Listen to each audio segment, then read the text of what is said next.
Hello everyone and welcome back to another tutorial from Finance for Beginners.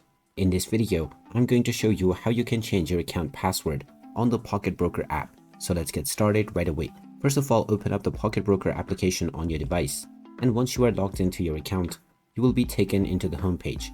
From here, just click on your profile icon at the top left corner and then tap on Profile. Now tap on the Security tab, and within this page, you will see the Change Password button. Tap on this button.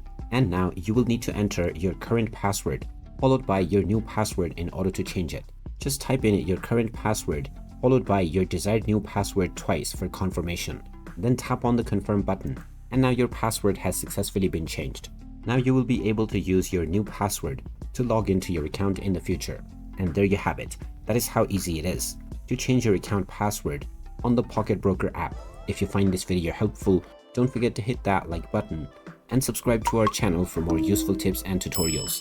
Thanks for watching, and I will see you again in the next one.